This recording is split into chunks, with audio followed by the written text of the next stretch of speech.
ইউরোপের সবথেকে সুন্দর একটি দ্বীপের নাম হলো গ্রিস। সেখানে আমরা ঘুরতে এসেছি 7 দিনের ট্রিপে। আর এখন সময়টা হলো মে মাসের লাস্ট উইকেন্ড, অর্থাৎ সামার।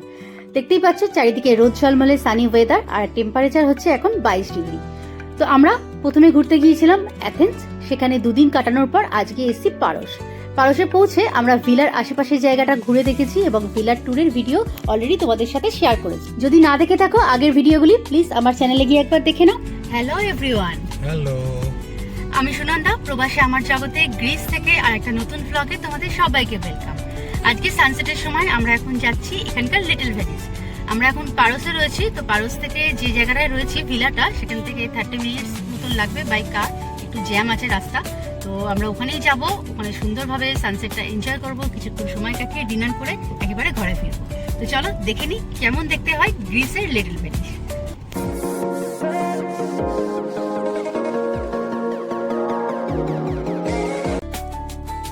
আমরা যখন কোনো ট্রিপে আসি তখন আমাদের প্রথম প্ল্যান থাকে যে জায়গাটায় ঘুরতে এসেছি তার আশেপাশটা প্রথমে এক্সপ্লোর করব।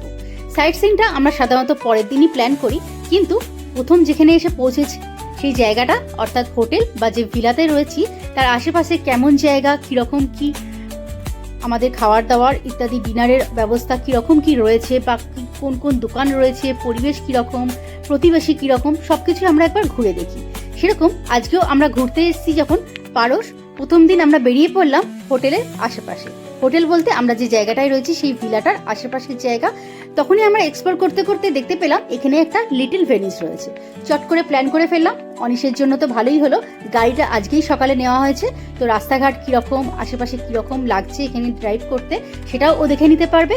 তার সাথে একটু সিটিটাকেও এক্সপ্লোর করে দেখতে পারবো যে কেমন এখানে দোকানপাট রয়েছে, কোথায় কোথায় আমাদের ডিনার করার অপশান রয়েছে, কতটা দূরে আমরা গেলে সবকিছু পাবো, সেরকম মার্কেট রয়েছে, সবকিছুই আজকে আমরা এক্সপ্লোর করতে গিয়েছি পারসের এই সিটিটাকে। পারসের অন্যান্য জায়গার মতন যে জায়গাটায় আমরা যাচ্ছি এটা অ্যাকচুয়ালি একটা ভিলেজ। এই ভিলেজটার নাম হচ্ছে নওসা। এই নওসা ভিলেজেই একটা বলতে পারো মাছ ধরার জায়গা, অর্থাৎ খুব জনপ্রিয় পর্যটকদের কাছে একটা সুন্দর রোমান্টিক জায়গার নাম হলো লিটল ভেনিস। এই লিটল ভেনিস নামটা কিন্তু পর্যটকরাই দিয়েছে, এটা কিন্তু কোনো কথিত নাম নয়। তো সেখানেই আমরা আজকে ঘুরতে যাচ্ছি। তার সাথে পোর্ট এরিয়া এবং পাশে আমরা জানতে পেরেছি যে কিছু সেলারদের ঘর বাড়ি ইত্যাদি রয়েছে, সেগুলো আমরা দেখব। আর তার সাথে সাথে এই সিটির মাঝখান দিয়ে গাড়ি চালানোর এক্সপিরিয়েন্সটাও আমরা করতে চাইছিলাম, যে একটা ভিলেজ থেকে সিটির কানেকশনের রাস্তাগুলো কিরকম হয়, একটা ভিলেজের ভেতরের রাস্তা কতটা ন্যারো হয়, সেখান দিয়ে গাড়ি চালানো কতটা ডিফিকাল্ট হয় পাহাড়ি রাস্তায়, সেগুলো আমরা একটু জানতে চাইছি। তো সেই জন্য অনিশ বললো যে একটু ড্রাইভ করা হবে, তার সাথে এই সুন্দর পোর্টটাকে আমরা দেখে আসতে পারবো। তো চলো আমরা এখন উদ্দেশ্যে রওনা হয়েছি লিটল ভেনিসের। সানসেটের সময় এই সুন্দর পাহাড়ি দ্বীপের মাঝখান দিয়ে আমরা চলেছি এখন। ওপরে দেখা যাচ্ছে ডুবন্ত সূর্য, তার সাথে নীল সমুদ্র, কি অপূর্বই না লাগছে।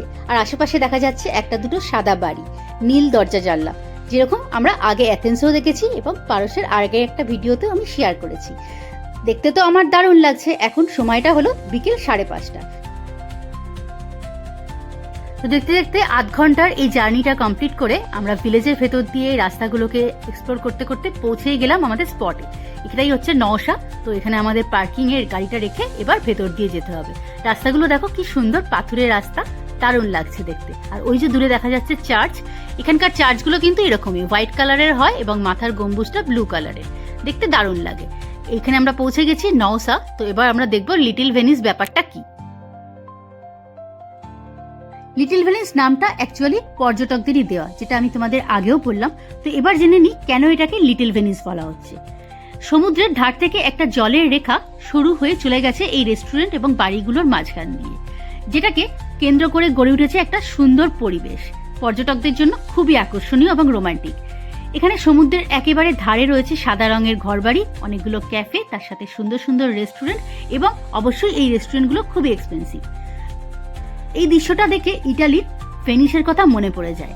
খালের ধারে যে বাড়িগুলো দেখা যায় ইটালিতে, রোমান্টিক পরিবেশের সঙ্গে তার অনেকটা মিল আছে। আমরা ভ্রমণকারীরা তাই ভালোবেসে এটাকে লিটল ভেনিস নাম দিয়েছি। আমার তো এখনো ইটালির একটা পার্ট যাওয়া হলো, ভেনিস যাওয়া হয়নি। তোমরা যারা ভেনিস ঘুরেছো তারা হয়তো দেখলে এই জায়গাটার সাথে অনেকটাই মিল পাবে। তো সুন্দর এই খালের ধার দিয়ে অনেকে নৌকা করেও ঘুরে বেড়ায়, যদিও এখন বিকেল 6টা বেজে গেছে, তাই জন্য নৌকার অপশানগুলো বন্ধ হয়ে গেছে। দিনের বেলা আসলে তুমি এইখান দিয়ে খালের ধার দিয়ে নৌকা করে ঘুরে বেড়াতে পারবে। দেখতে সত্যিই ব্যাপারটা রোম্যান্টিক। আর একটু আগে আসলে হয়তো আমরাও সেই নৌকার রাইডটা নিতে পারতাম। এই যে পার্টিকুলার যে জায়গাটা এখন দেখা যাচ্ছে, এইটাকে সবাই লিটল ভ্যালিস বলে নাম দিয়েছে। এখানে উপরে উঠে তুমি অনেকক্ষণ সময় কাটাতে পারবে এবং ফটোগ্রাফির জন্য জায়গাটা তো খুবই ফেমাস।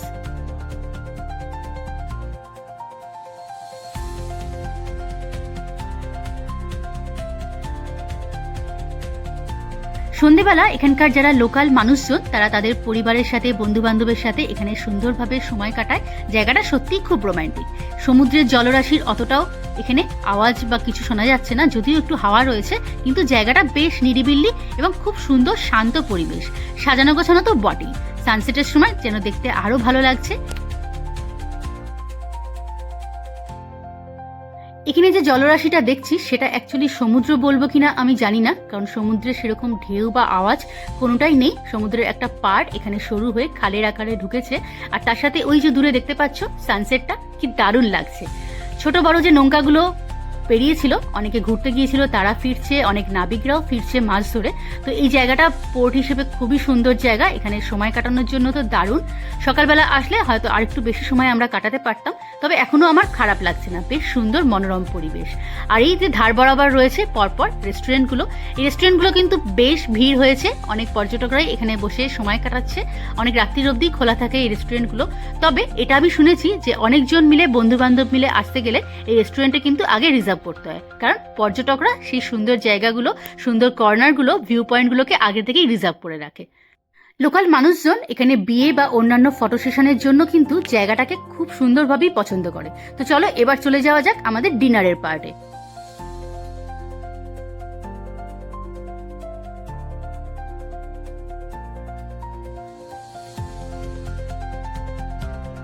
জলের ধারে যে রেস্টুরেন্টগুলো আছে সেগুলো হয়তো সময় কাটানোর জন্য খুবই ভালো, ড্রিঙ্কস নিয়ে বা ছোটোখাটো স্ন্যাক্স নিয়ে তুমি অনেকক্ষণ বসে সময় কাটাতেই পারো, কিন্তু ভারী খাবার মেইনলি ডিনারের জন্য ওই রেস্টুরেন্টগুলো নয়। আর যদিও ডিনারের আইটেম থাকে, সেখানে কোয়ান্টিটি সাফিসিয়েন্ট নয়, আর দামগুলো খুব বেশি।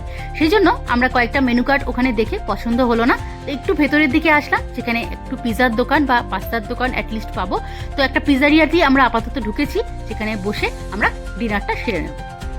এখানে দেখো একটা ব্রেড দিয়েছে, তো আমরা এটাকে বলতে পারো স্ন্যাক্স হিসেবেই নিয়েছি, যেহেতু খিদে পেয়েছে প্রচন্ড। তো এটাকে আমরা দুজনে শেয়ার করব যতক্ষণ না পিজাটা আসে। ব্রেডটা দেখতে তো খুবই সুন্দর লাগছে, খুবই সফট হবে ডেফিনেটলি। আর আমরা এটা স্ন্যাক্স হিসেবে নিয়েছি, সুতরাং খুব একটা পেট ভরবে না দুজনে যদি শেয়ার করে খাই। এটার দাম নিয়েছে 8 ইউরো, আর একটা পিৎজা নর্মাল 30 সেন্টিমিটারের যেগুলো হয় সেটার দাম 15 ইউরো মতো। তো খুব একটা দাম নয়, রিজনেবল রেট। তবে আমরা ভালোই এনজয় করছি এরকম ট্র্যাডিশনাল ফুড বা এরকম পিৎজা, পাস্তা এগুলো খেলে। যদি চাউমিনের দোকানে বা অন্য কোনো বড় রেস্টুরেন্টে ঢুকতাম, অবশ্যই খরচাটা বেশি হতো। তো আমরা ঘুরতে আসলে আমরা প্রথম 1-2 দিন একটু হালকা খাবারের ওপরেই থাকি, কারণ এতটা জার্নি করে আসার পর শরীরটাকে খেতে রাখাটাও দরকার। সেই জন্য আমরা প্রথম 2-1 দিন হালকা খাবারই খাই। ব্রেডটা খুবই সুন্দর, ভেতরে খুব সুন্দর চিজ দেওয়া রয়েছে, আর সফটও, তার সাথে টেস্টি তো বটেই।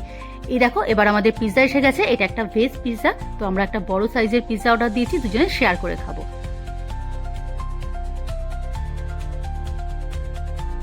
তো ডিনার সেরে এবার আমরা বেরিয়ে পড়েছি হোটেলের উদ্দেশ্যে। রওনা দিতে হবে আমাদের হোটেলের উদ্দেশ্যে। তার আগে আমরা পার্কিং প্লেস অব্দি যেতে যেতে তোমাদের সাথে শেয়ার করি আশেপাশে কি সুন্দর লাগছে সিটিটা। তো আজকের ভিডিওটা তাহলে এখানেই শেষ করছি। কেমন লাগলো প্লিজ দেখে জানিও, ভালো লাগলে একটা লাইক করে দিও প্লিজ, আর ফ্রেন্ডস ও ফ্যামিলির সাথেও শেয়ার করতে ভুলো না। যদি তোমরা নতুন হয়ে থাকো আমার চ্যানেলে, প্লিজ আমার চ্যানেলটা একটু সাবস্ক্রাইব করে দিও। দেখা হচ্ছে খুব শিগগিরই গ্রিসের পারস থেকে অন্য আরেকটা ভিডিও নিয়ে আমি আসছি, তার জন্য চোখ রেখো আমার চ্যানেলে। Till then, take care and bye bye.